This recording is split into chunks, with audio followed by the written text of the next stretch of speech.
चलिए, तो जो नेक्स्ट हमारा है, नेक्स्ट क्रॉस लिंकिंग सिक्टेटिव्स में फॉर्मल्डिहाइड के बाद वो है ग्लूटरल्डिहाइड। ठीक है, अच्छा बताओ, उसको उसमें मैंने क्या बताया था, फॉर्मल्डिहाइड एक प्रकार का रेड्यूसिंग एजेंट था, ग्लूटल्डिहाइड भी एल्डिहाइड है और ये एक प्रकार का डाइएल्डिहाइड है। एक बात मैं आपको बता दूं, फॉर्मल्डिहाइड किसी भी टेम्परेचर पर स्टेबल होता है। वो खुद की स्टेबिलिटी मैं बता रहा हूं उसका, मैं वो नहीं बता रहा हूं कि एज अ फिक्सेटिव जब वो फिक्सेशन कर दिया तो टिश्यू की स्टेबिलिटी, ना ना ना, मैं उसकी बात नहीं कर रहा हूँ। मैं खुद रिएजेंट की स्टेबिलिटी की बात कर रहा हूँ। वो फॉर्मल्डिहाइड फॉर्मेलिन बनाने के बाद वो किसी भी टेम्परेचर पर स्टेबल रहता है, इन जनरल रूम टेम्परेचर पर स्टेबल रहता ही रहता है। ठीक है, लेकिन ग्लूटाल्डिहाइड केवल और केवल 0 to 4 डिग्री सेल्सियस टेम्परेचर पर स्टेबल रहता है, वो भी एसिडिक पीएच में ही, और पीएच होना चाहिए 3 से 5। तो ये इसका एक डिमेरिट ही बोल सकते हो। ठीक है, कि ये इसकी स्टेबिलिटी एक पर्टिकुलर कंडीशन पर ही है केवल, वो भी क्या, पीएच 3 से 5 और टेम्परेचर 0 से 4 डिग्री सेल्सियस। और इसकी खासियत ये है कि इलेक्ट्रॉन माइक्रोस्कोपी के लिए अगर आप कोई सैंपल रेडी कर रहे हैं, उसका फिक्सेशन कर रहे हैं, तब आप यूज कीजिए ग्लूटाल्डिहाइड अलोंग विथ ऑस्मियम टेट्राऑक्साइड।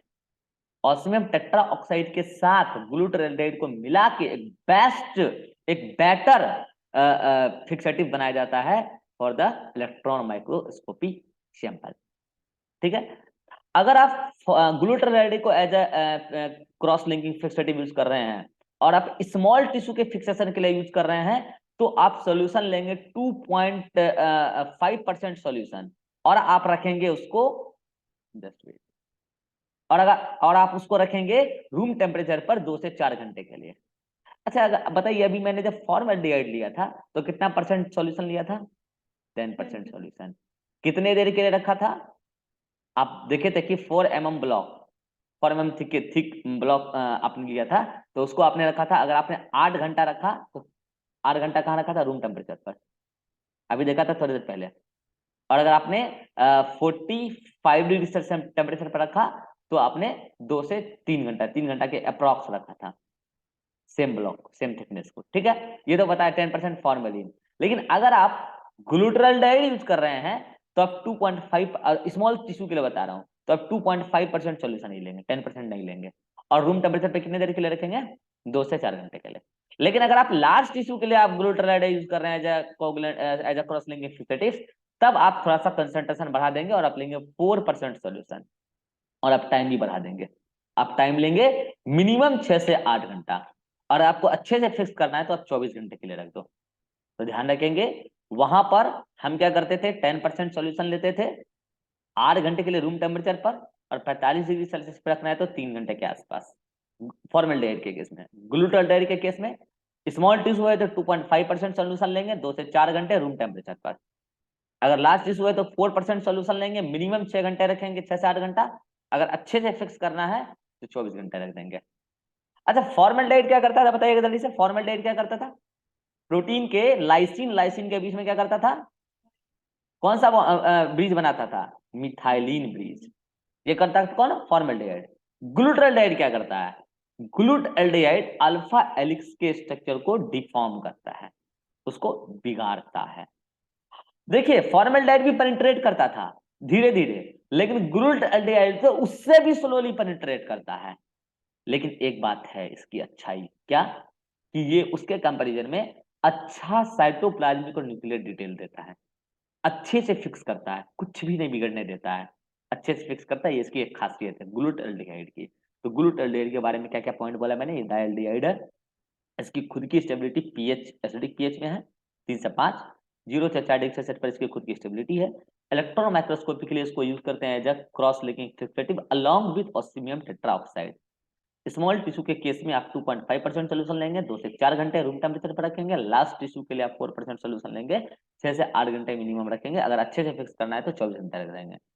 क्या करता है ग्लूटाल्डिहाइड, अल्फा हेलिक्स स्ट्रक्चर को, प्रोटीन का अल्फा हेलिक्स स्ट्रक्चर को डिफॉर्म करता है, बहुत स्लोली पेनिट्रेट करता है, फॉर्मल्डिहाइड से भी स्लोली। लेकिन अच्छी बात यह है कि ये ओवरऑल साइटोप्लाज्मिक और न्यूक्लियर डिटेल अच्छा देता है। ठीक है, अब आते हैं एडवांटेज पे। व्हाट इज द एडवांटेज, ये better preservation of cellular and fluid protein than formaldehyde.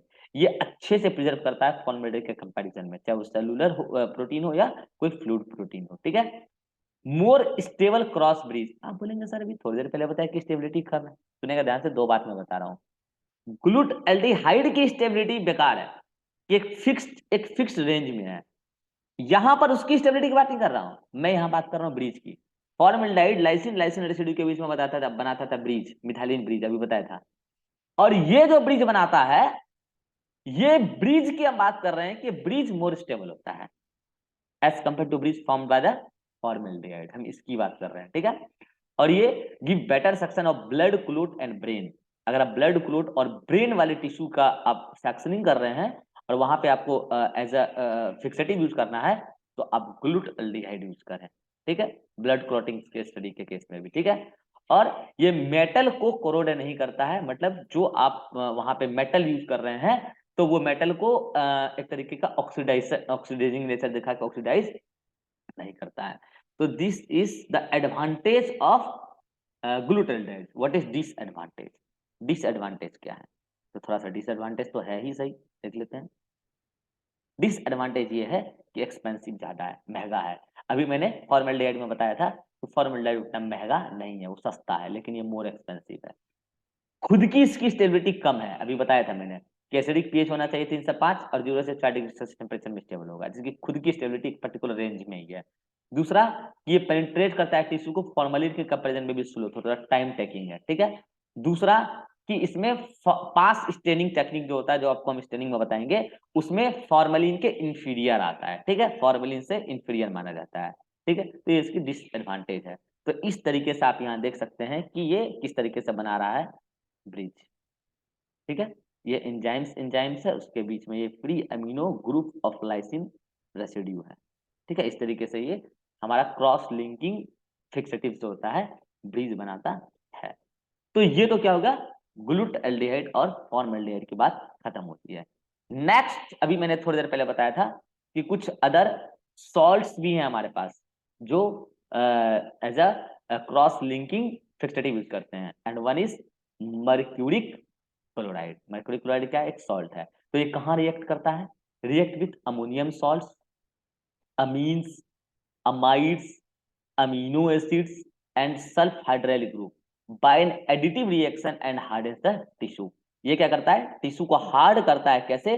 कुछ एडिशन रिएक्शन दिखाता है, केमिस्ट्री में पढ़ते होंगे, एडिशन रिएक्शन, एलिमिनेशन रिएक्शन है, रीअरेंजमेंट रिएक्शन। तो ये कौन सा रिएक्शन दिखाता है? एडिटिव रिएक्शन दिखाता है, ठीक है। और it is specially reactive with cysteine, ये स्पेशली सिस्टीन के साथ रिएक्शन दिखाता है, फॉर्मिंग अ डायमरकेप्टाइड। ये याद रखेंगे, आपसे पूछा जा सकता है कि मर्क्यूरी क्लोराइड किस पर्टिकुलर रेसिड्यू के साथ रिएक्शन दिखाता है?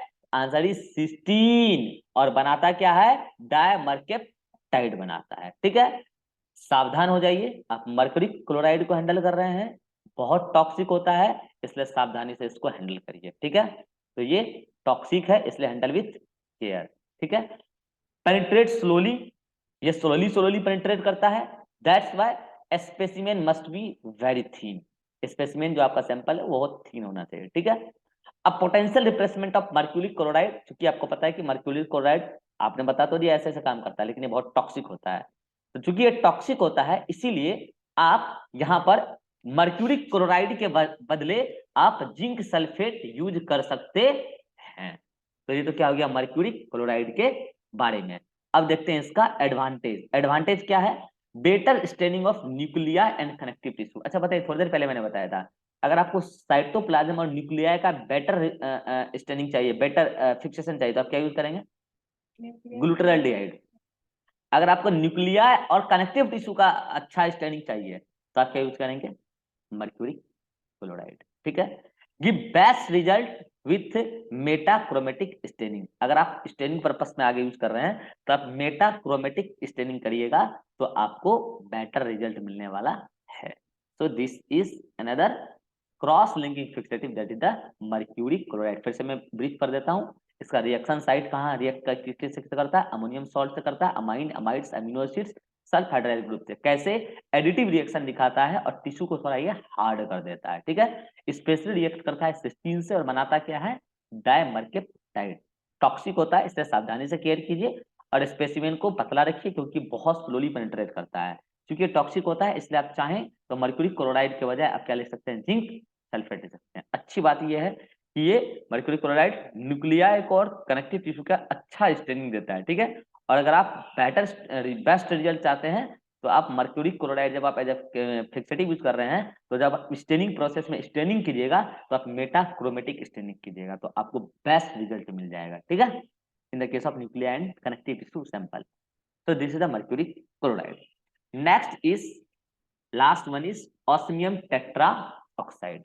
Osmium tetraoxide ये भी टॉक्सिक है और ये सॉलिड है, टॉक्सिक वोलेटाइल सॉलिड, ठीक है। एक तरीके का ऐसा सॉलिड है जो वोलेटाइल है, जो फ्यूम्स निकाल रहा है और वो भी टॉक्सिक, ठीक है।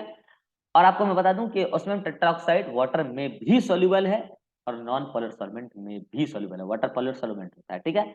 और इसका जो रिएक्शन साइट होता है वो होता है हाइड्रोफिलिक एंड हाइड्रोफोबिक साइट्स दोनों ही होता है।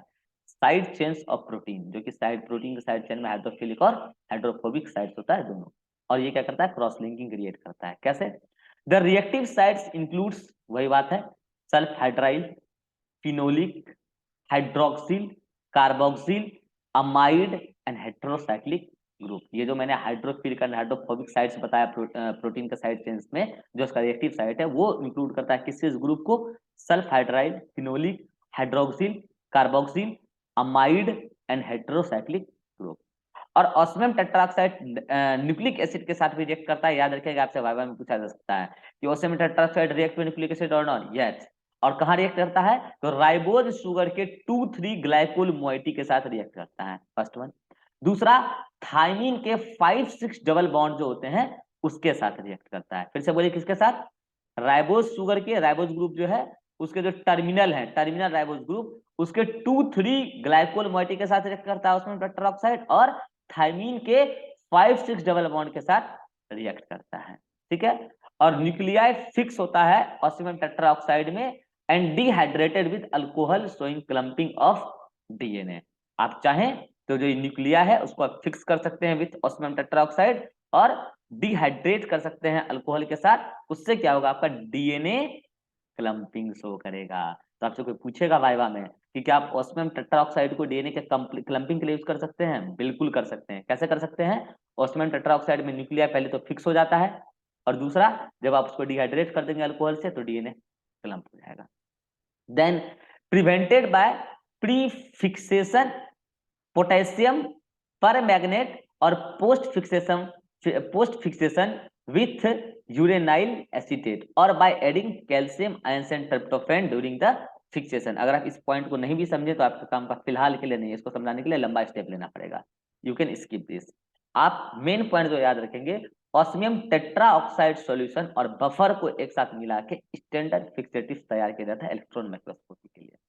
मैंने बोला स्टैंडर्ड फिक्सेटिव्स। अच्छा, थोड़ी देर पहले मैंने बताया था कि आप चाहें तो इलेक्ट्रॉन माइक्रोस्कोपी में ग्लूटाल्डिहाइड भी यूज कर सकते हैं। और अगर आपको याद हो, मैंने बोला था ग्लूटाल्डिहाइड अलोंग विद ऑस्मियम टेट्राऑक्साइड, थोड़ी देर पहले बताया था।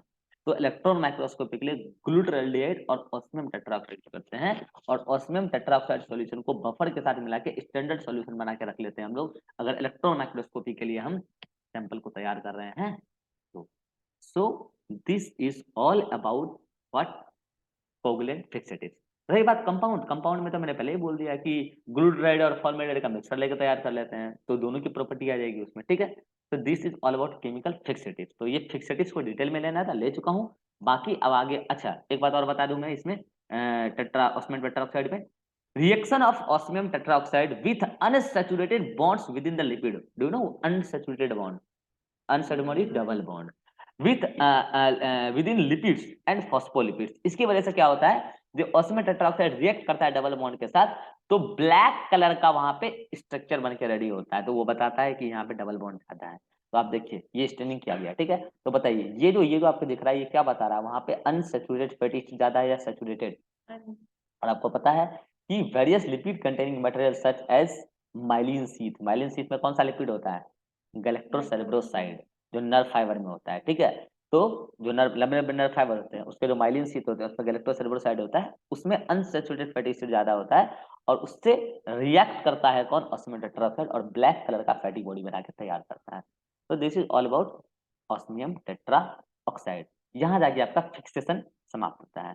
इसके आगे टिश्यू प्रोसेसिंग है, जो मैं आपको ऑलरेडी कंप्लीट पढ़ा चुका हूँ। कंप्लीट मतलब कंप्लीट पढ़ा चुका हूँ, इसको आप खुद से रीड करेंगे। ये सब वही यही कैसेट्स के बारे में कल मैं बता रहा था, तो इसको आप खुद से रीड करेंगे, ये सब मैं आपको बता चुका हूँ ऑलरेडी। ठीक है, अब नेक्स्ट स्टेप आता है हमारा स्टेनिंग, जिसको हम लेंगे नेक्स्ट लेक्चर में। और स्टेनिंग में हम डिटेल में 3 स्टेनिंग तो पढ़ेंगे। एक हेमेटोजाइलिन इओसिन स्टेनिंग, पास स्टेनिंग और सूडान स्टेनिंग, इसको हम डिटेल में पढ़ेंगे। हार्डली वो 1 आवर का होगा, देखते हैं नेक्स्ट लेक्चर में।